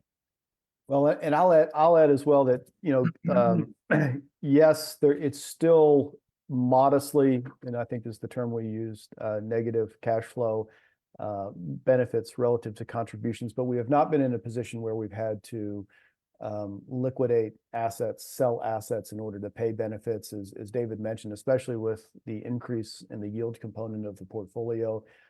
Even at with the current allocation, we're generating sufficient income to cover all of the shortfall in contributions relative to benefit payments. I would find it informative if we could present as a percentage the shortfall in the hazardous and not hazardous plans. Because if we're looking at a 6.5% assumed rate of return, and we need 2% to cover the shortfall, then that gives us 4.5% to go to the unfunded liability. But if it's 4% and we only have 2.5% to go toward the unfunded liability, that's a different metric to manage by. Do you see what I'm saying? Mm-hmm. Yes, Bill, I think that's a good point. Yep, and it's also important to keep in mind that benefit payments aren't the only cash flows you have to keep in mind. So there's also capital calls on any outstanding commitments you have that need to be funded. So if that's another major outflow you want to keep in mind. And that's certainly something we manage from a liquidity perspective. I think Mr. Eager had his hand up. We are being asked every time we report to the Public Pension Oversight Board now to report on cash flow as a percent of assets, and they're trying to gather competitive information to know. So it's baked into everything we do now for public reporting, and I think it would be helpful to incorporate that in your reports as well. Yeah, we can do that going forward for sure. Mm-hmm. Question, Craig, or Dave, whoever. To what extent does, obviously having increased the dividend yield from the portfolio is a smoother as far as return? Yeah, that's a great question, Lyle. Every fund is different in this regard. So the issue is how much do you reinvest in the portfolio in terms of from dividends and interest that you receive. Many funds reinvest every dollar of those, and other funds just depends on the cash flow situations like we just talked about. Some funds will collect a lot of those dividends and interest to help them manage distribution cash flow, and so that varies fund by fund. Steve could speak well in terms of what you reinvest versus what you take as distribution, but we still will create the measure no matter what you do with it, so that you can get a sense of when you're comparing portfolio options to each other, does one produce a higher or lower cash yield? And so we calculate that based on the expected yield rates of the asset classes you're investing in. Well, and specifically for the sorry. The other part of my question is a risk characteristic that I have to deal with. I'm curious to know to what extent it is a risk factor with regard to this public pension plan, and that's sequence of return risk. And it would seem to me, given the current interest rate environment we're in now, that to some extent mitigates that sequence of return risk that we have or are going to have in the portfolio. At some point in time, these assets obviously are going to be used to pay benefits. Yeah, correct. Right. So Ned could speak to that very well, but the simulations that we produce that we haven't gotten to yet take that into consideration. So when you look ahead over 10 years, we don't just assume some deterministic way in which asset returns result over those next 10 years, but we simulate them with thousands of scenarios. So you can look at the median expectation of a distribution, or 25th percentile pessimistic, or 25th percentile optimistic, etc. Yeah, I've seen some studies that show that if you can generate if you eliminate downside and capture 50-60% of the upside of the S&P 500 over an extended period of time, you outperform the S&P. I guess that's where I'm getting at by, you know, the current change, as you put it in the regime, really plays in our favor going forward. Yeah, that's exactly right. You know, I was thinking as you mentioned that those studies on the S&P 500 in a larger context, that's what we're talking about here, where you're able to achieve 6.5% with where you're expected to be able to with significantly shrunk volatility around that. The path of your returns matter. Yes. Yeah. Absolutely. And the reliance and the ability to achieve significantly higher yields and returns in the fixed income components of the allocation is a significant driver of that for sure. And speaking to the first question, you know, we don't draw currently, and again, this is, you know, things change over time. But as I mentioned, we have not been in a position in the last couple of years where we're having to sell or liquidate assets in order to pay the shortfall between contributions and benefit payments. We're also not taking money from dividend and interest payments from existing managers. We're allowing them to reinvest. Cash flow from distributions relative to our pacing has been sufficient to cover the shortfall. So we've allowed public equity managers to reinvest. We've allowed our core fixed income managers to reinvest. We're not taking money from those accounts. Getting back to Bill's question, do you know what the differential would be, roughly? In other words, So say that again, Dr. Hackbart, the cash flow Bill's differential. question, you know, for example, we're assuming 6.5%. Do we need 2% of that to basically make up the differential cash flows? What are we contributing to the long-term growth of the pension fund?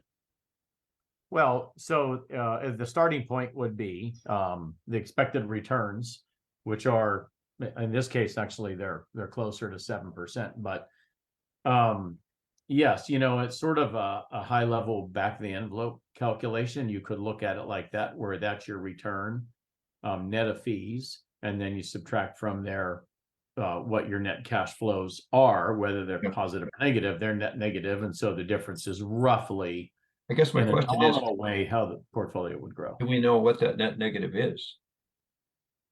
Well, we look at it in dollar terms right here on page, for instance, this page 21 that is still up for, this is the hazardous plan, I think, Ned? Yes. Yeah, so we have it Is in it- dollar terms here. Bill's question, is it 2%? Or is 2% of this 6.5 or 7% going to make up for the net negative cash flow? So we're contributing 5% to the overall growth of the pension fund, or seems to me We that's would have- a metric. We would have to come back to you with those exact numbers here.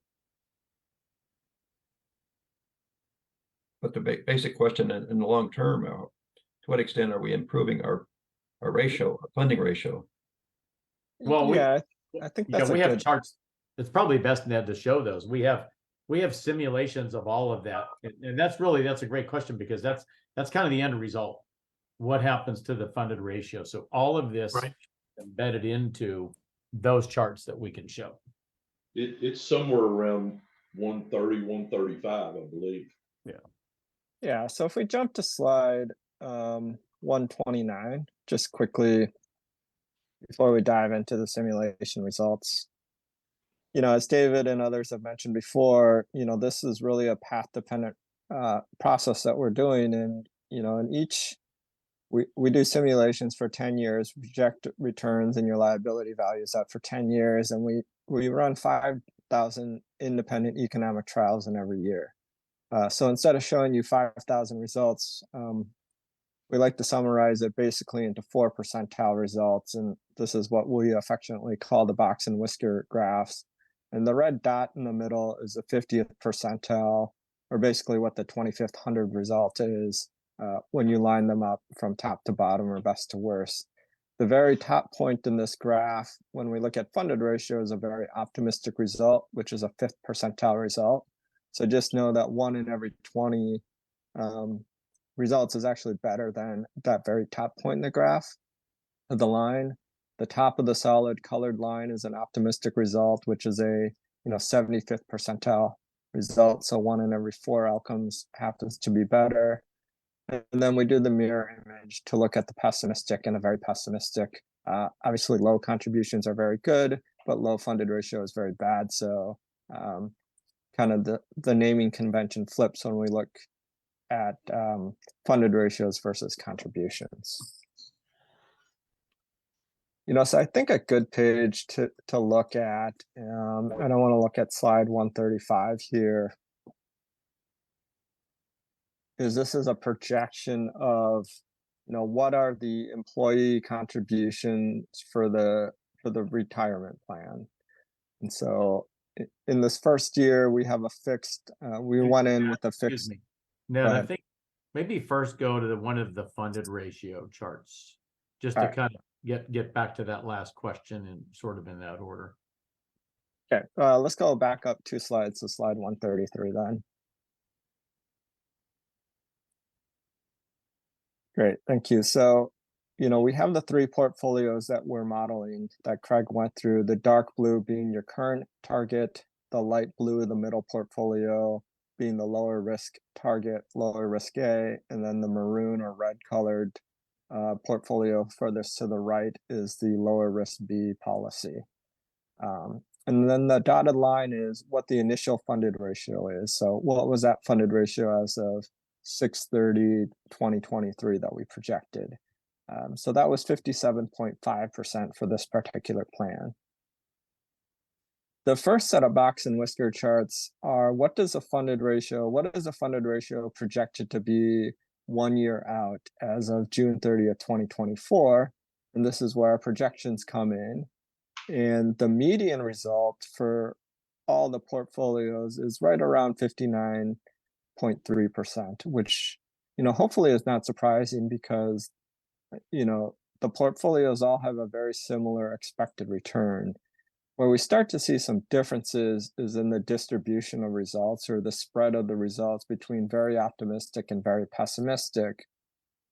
Apologies for the small numbers, but the current portfolio's very optimistic funded ratio is 1% higher at 69.3%, and the very pessimistic funded ratio is, again, 10% lower at 49.53%. So a 10% swing between the very optimistic and the very pessimistic results.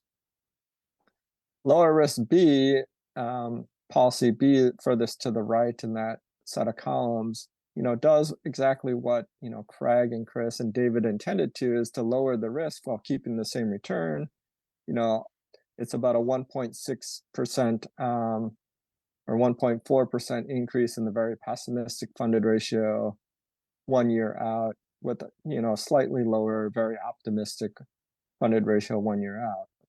Where you really start to see the results of that lower risk B and the lower risk A policy is if you look to the third set of exhibits under 6/30/2028. Under the current target, the expectation is 64%, which is basically the same expectation for the other 2 portfolios. But here you can see a fair amount of shrinking in terms of the distribution about outcomes as you move from that current target in the dark blue to the lower risk A and the light blue to that red or maroon color in the lower risk B portfolio. So this speaks very much to Lyle's point about that sequence of returns. If you look at it graphically above that 6/30/28 date, as Ned said, the median outcomes are all about the same, right around 64% funded. So that's with everything baked into this modeling and then simulated 5,000 times per year. You would be expected to be better funded by then, 2028, which is 5 years out, than you are today.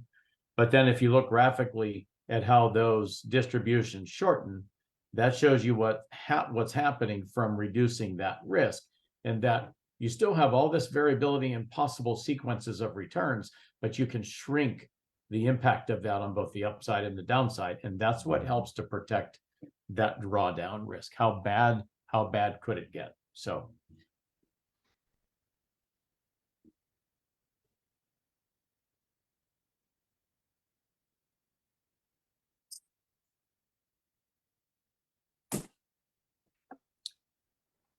Could I You know, I'm- summarize? Go ahead. Well, I'm got a hard stop here in a little bit. Could I kind of summarize my takeaway of your all's presentation documents? And I may be way off, but basically, because of the higher fixed income, we can reduce our risk by getting out of the more volatile stock market, but trading it for higher risk specialty credit that is less volatile. Is that what we're talking? That's the major change in the allocation. I know there's others, but the big change was specialty credit and equities, if I've read this correctly. I think that's fair to say. I would just add one extra. That's the step from current to lower risk A, lower risk B, puts a bit more into the defensive core fixed income and a little bit less into the specialty credit, but it also does substantially increase the specialty credit. But I would just differentiate that between A and B, that B kind of goes further, as these charts show, to cut that downside by increasing the core fixed income. So in the specialty credit, if you just went with AAA paper, that would affect your risk there, reduce that too, right? Well, within the specialty credit allocation itself, so specialty credit typically is unrated, right? So it's not public securities. But you could do commercial paper, couldn't you? Wouldn't that fit in that category? Commercial paper, so anything inside of 366 days is part of our liquidity program. In the core portfolio, which really encompasses public investment grade bonds, for the most part, it has some structured securities as well. It has treasuries as well. But that would be where the up in quality in the investment grade world. Now, obviously, they're modeling a full core portfolio from a return perspective, which is much broader than, the AAA universe on the corporate side is very small. There's not a lot of AAA corporate issuers. Right. So if you look at that full core that they use for modeling purposes, that encompasses a traditional aggregate, Bloomberg Ag now, old Barclays, old aggregate index, which is investment grade, does have a government bond exposure as well, but the credit quality is certainly below AAA on average, but it's still investment grade. Steve? Yes. I have this conversation with clients from time to time. It may be worth giving a high overview of explaining what a collateralized mortgage obligation actually is. So the CMO market, which is part of, we do invest in mortgage-backed securities, so the broader MBS market, as part of our allocations, and we do mortgage-based lending on the CMO side is pooling. So we take a pool of specified or unspecified mortgages. Typically, we tranche those up, where the issuer tranches those up into different levels of risk and amount of subordination for each one of the bonds, and then issues those as they can be issued as private, but they're typically issued as public securities. So it is a pool, a collective pool. It's like, we do asset-backed securities as well, which could be credit card receivables, auto loans. And again, it's the idea that you pool together borrowing loans that have been issued to, typically in this case, consumers. You pool that into a large warehouse pool of loans. You strat it by risk, so how much subordination for each class. so how much loss it can take before your tranche gets hit, and then issues those in typically, again, in the public markets at differing levels of yields.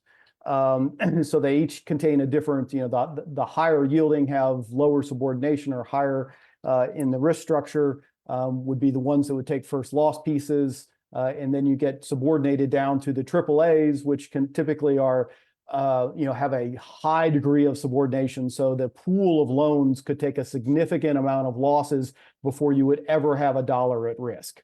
So there are, I apologize. I was thinking in the corporate side, there's very few AAAs, but on the structured side, there is still structured securities that are able to achieve through subordination AAA ratings. Yeah. Anyway, I guess where I'm heading on this is that I would like to see that in our next meeting is really have a good conversation of special credit. I mean, really what it is. I mean, it's a term, but really, so we can really understand what we're talking about and how you manage that. I think that's important. If we're going to make that kind of a shift to special credit, it seems to Sure, me.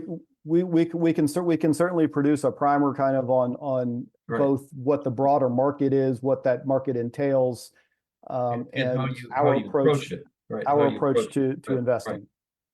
Because otherwise, that's a significant shift we're talking about there potentially.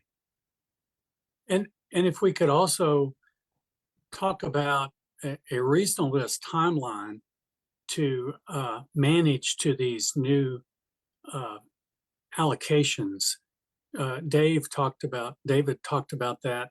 It's not an overnight thing, but we've talked about our real estate for a couple of years now, and it really hadn't moved much. So what is a reasonable expectation if we need to move these less liquid assets from one category to another? Stan, it looks like we're kind of moving to meet our existing allocation, because we're out of line with the current asset allocation as far as to those specialty credit areas anyway. Well, so with the in real estate, we have allocated committed additional capital in the last couple of years to real estate. We're very close to target across the board on real estate. So that's not been an asset class that we've had as a high priority for additional allocations. The most significant change from the prior asset allocation that we were operating under to the current asset allocation that we're operating under was a significant reduction in specialty credit. So the significant reduction in specialty credit, which that's where we've been overweight. It dropped by about 5%.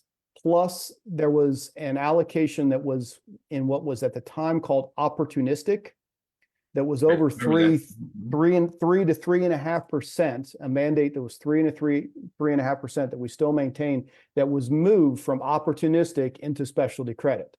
So immediately, that's a 9% swing in the specialty credit allocation target. So that was a pretty significant. This allocation moves us closer back to where we were. That was a very significant change, and one of the biggest changes, we upped public equity at the time, and we were able to, we took our time in allocating. We're near target, and we've maintained right around target. We haven't really implemented a very strategic view as to an underweight or overweight to public equities. We've maintained right around target for the most part for public equities. We took some time to get there because we didn't want to make a big change overnight, although that's an asset class where we could. So we've been around target consistently over the past 2 years to public equity. Real return was the asset class that had the most significant shortfall relative to target, and that was a result of both a combination of material change to the target in the IPS allocation, as well as over time we had been that had been a structural underweight that had been implemented by staff for a period of time, and there was a significant mandate that resided in the real return asset class that was really nothing but a 60-40 balance portfolio that we ended up terminating. And that was, I believe, around 3% total. So that was and that caused, obviously we were away from target. We were significantly below the range for allocation, but that's where we've made the most progress as far as moving the allocation towards target. And you're right, as of now, we are operating under the existing IPS targets and ranges. And so we're moving towards all of the portfolio towards the target. As we showed on the pro forma asset allocation, just the capital that's been committed and since 9/30, I think we sent around, there's been capital called in 2 of the real return mandates that we were approved earlier this year. One of them very significant, I think about 80% of the total commitment was called. So in the next quarter, you'll see that pro forma, the actual move much closer towards the pro forma. And we continue, that's where we're continuing our due diligence and work, is looking at other opportunities in that real return space. As far as timing, if we were to make significant, that's one of the things that David, Craig, and Chris have spoken about.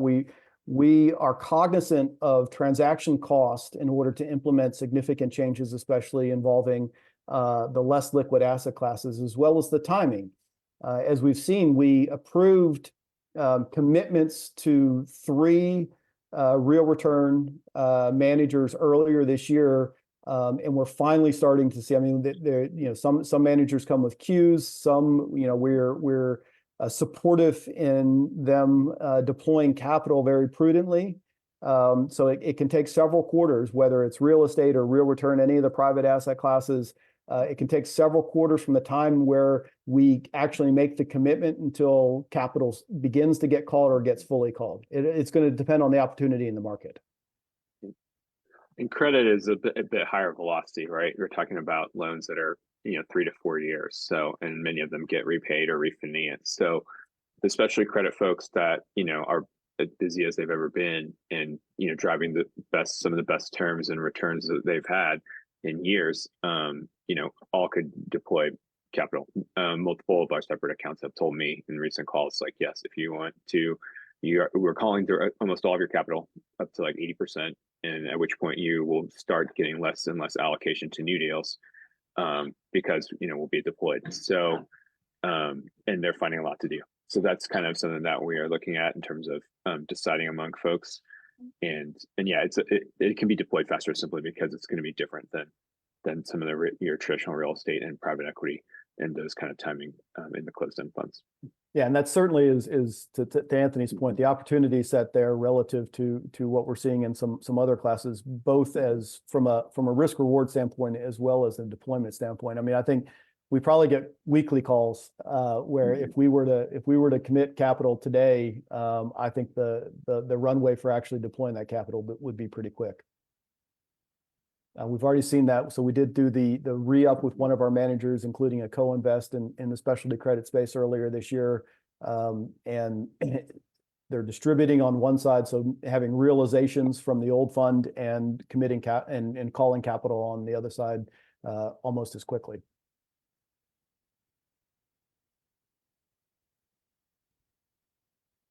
Yeah, they are really finding a lot to do, because I mean, now, with maturities coming, then some borrowers need money. They've been holding out. There's several of our managers saying, people maybe didn't want to pay that much cost of capital, especially if they're using, cheaper bank financing or other debt, and now they have a lot of choices. And so our managers have a lot of leverage and ability to make attractive loans, and hopefully we'll be able to benefit from that.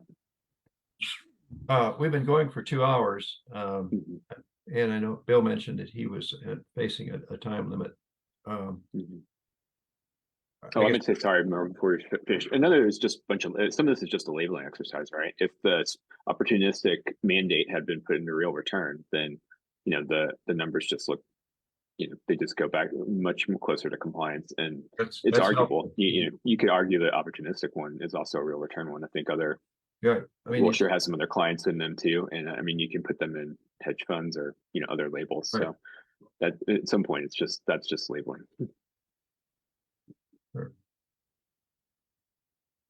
But where are we in the presentation? Are we about at a break point, or? Well, I think, Merle, I think, yes, we could break, maybe just to try to summarize where this is. Right. Craig, if you quickly just show us the two policies again that we focused on, and then you can decide if you want to act on that today or, what you'd want to do. Yeah, one page I wanted to hit is 128. So maybe if we spend just a second there, this ties those economic factors in, and you can see here the coloring here. We have the dark blue public and private equity out to the right. So as you move to the right, you have higher exposure to economic growth. As you move up, you have higher exposure to inflation. And the dream scenario is that you could go to that cash bubble right there that's neutral to both and meet your needs. But cash isn't going to give you the return that you need. So that's why we take on the risk of having this growth exposure to increase our expected return. So the size of the bubbles here is the expected return, and then the orientation is based on the Wilshire growth and inflation factor score. So, we have growth to the right, we have core fixed and cash to the left, providing when you think of your traditional 60-40 portfolio, for example, providing some ballast and offset to your risk of growth. And then we like to, remind everyone that, this risk of inflation is out there. So having some exposures north of the zero line for inflation helps diversify your risk exposures. And where we end up is in the middle there, the current target in red, lower risk A in light blue, and then lower risk B in dark blue. You can see they all have a very similar size of the circle. So that indicates the similar size of the return. But here we're looking at other risk factors other than just the volatility. And you can see that we cut the growth exposure as we move to the left to lower risk A and further to lower risk B. The inflation factor score moves marginally lower, but is pretty much in the same ballpark. So just wanted to hit on that page real quick as a visual representation of these growth and inflation scores I was talking about. But if we go back to the previous page, 127, again, you see the portfolios and their expected return and risk in the middle of the page there. Again, the moral of the story is the same or similar expected return is available at lower levels of risk now because the market conditions have changed so much in the last few years from the last time we looked at this. And Craig, just one point to make on this is that current target, while it says 6.95, when that was adopted, it had an expected return that was much closer to the current then discount rate. So when you kind of look at that in a vacuum and then kind of look at lower risk A and B, where they're both well above 6.5, you're giving yourself a better than a 50% probability of hitting that expected return based on the slightly inflated return over your discount rate. I guess it's my feeling that we really have we're pretty flexible in terms of time. If we're going to make an adjustment in the overall allocation, we can ponder this for a while before we make any adjustments. It's not time sensitive to any great extent, if I understand correctly, and that maybe this is a good place to kind of break, and at the next meeting of our committee, talk a little bit more about especially credit, get better understanding of, because we talked a lot of flexibility in terms of moving different types of investments across the different categories, and I think it's becoming a little bit fuzzy in terms of implications. So I don't think there's any need to really act on the reallocation question today unless someone feels that's important for us to do that. I just throw that out for a conversation and discussion as to whether or not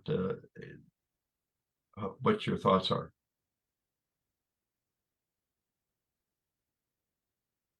Well, I would agree with you, Dr. Hackbart. And since this is such a major component to our total return, I'd like to have Dr. Milkman in on the conversation as well.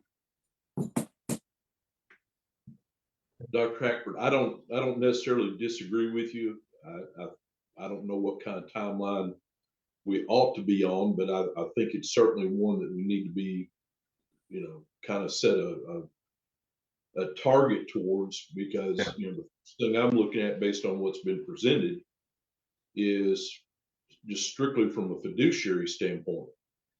if we can get the same return at less risk, then we got a fiduciary obligation that we probably ought to be looking at that at a minimum. Right. Now, Okay. outside of that, you know, there's a lot of little things that we need to probably have discussions about. Right. Well, shall we shoot for January? That'd be reasonable, right? I think that'd be reasonable. Yeah. Because we still Not have some flexibility in our current categories, if I understand correctly. So we can, investment staff can begin reacting to some of these changes which are occurring within the current allocation scheme before making any significant change in the over long-term perspective on it, because we've been operating this way for a period of time. So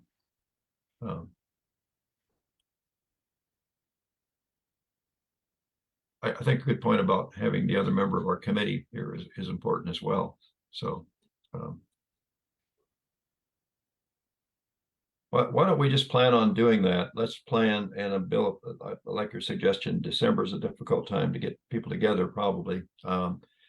Unless there's some sense of urgency, it seems to me deliberation and more discussion would be appropriate before we make this is our major decision, I think, in terms of our allocation as a committee to take to the full CERS board. Is if we're it's an important decision, and we need to do it with good reasonableness and deliberation and so forth. So I think that would be a reasonable approach to put this on the agenda for January, and maybe we could have, if time allows, have an intermediate meeting to talk more about these categories. So we have a firm understanding of the implications and the risk considerations for specialty credit and so forth, and as in terms of the types of investments that actually go into those categories, so that we can get a more realistic understanding.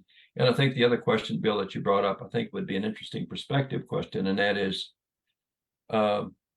in terms of the cash flows, you know, what are we taking from our investments to meet the potential negative differential between inflows and outflows?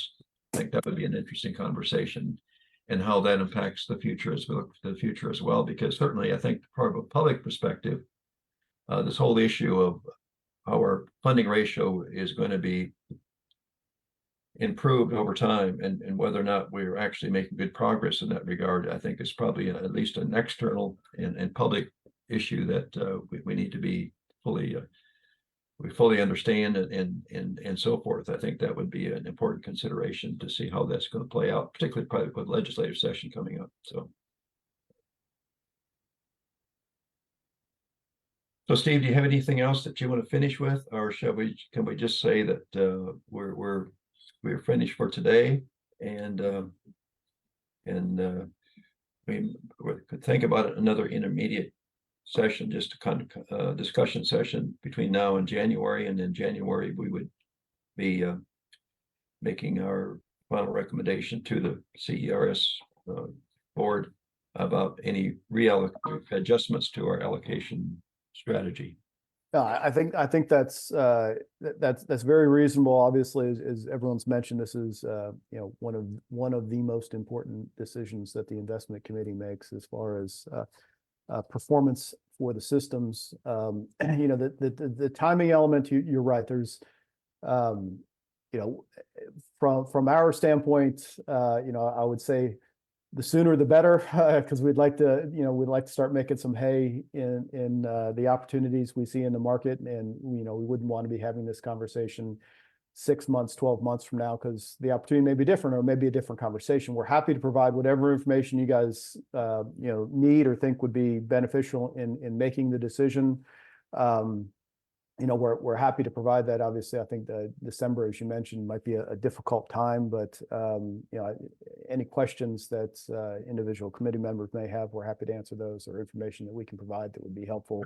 And you make a good point, Steve. In effect, in 6 months, we might come with different recommendations. So, I mean, in effect, it's a sort of a dynamic situation in reality. based upon what's happening with the Fed, interest rates and so forth. They all interplay in terms of what the allocation strategy that we Yeah, would.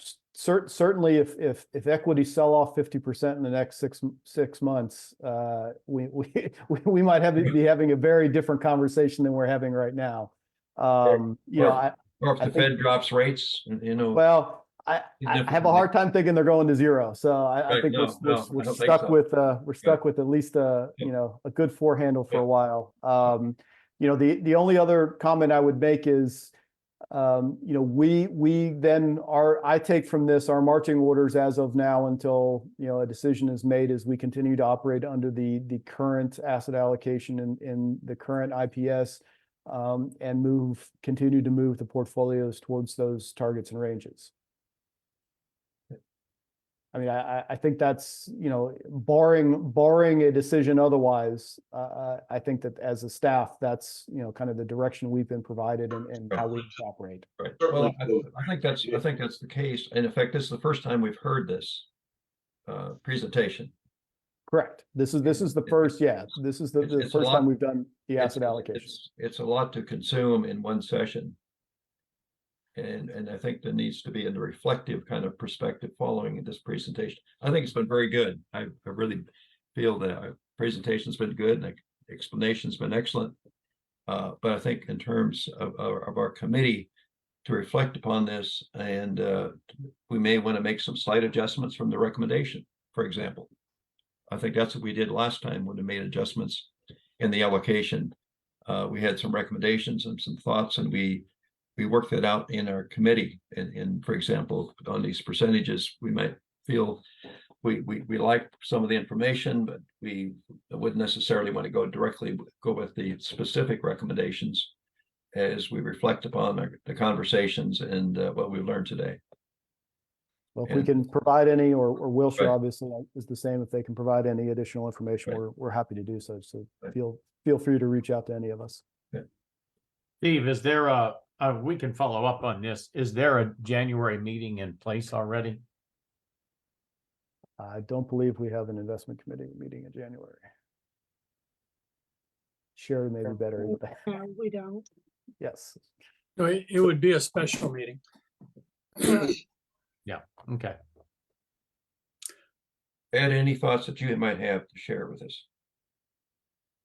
Thank you, Mr. Chair. This has been a great discussion, and just about the January meeting, I'll take the lead with your imprimatur to make sure that we get that worked out and set up, and we'll circle back to this as quickly and as expeditiously as we possibly can. Okay, that could be fine. Okay, all right. With that, I don't think we need to have a motion to adjourn, but I would like to thank all the guests we've had here today from Wilshire for your presentation. We appreciate it very much. I know you put a lot of hard work into it and provide a lot of information, and we just now need to have some time to absorb it and think it through and decide whether the specific recommendations are those we want to go with, or recommendation, or if we want to have some intermediate points on some of these allocation recommendations and so forth. So I think that's what we'll be doing in January. So, you know, we may be back to you with additional questions and so forth, but I think this has been a really good session. And we appreciate all the hard work you put in to help us understand some of the implications based upon the models, as well as what's happening elsewhere as well. So with that, I will arbitrarily call this meeting to a conclusion, and wish you all having a nice, good week, and hope you all had a nice Thanksgiving. So the meeting is adjourned. Thank you.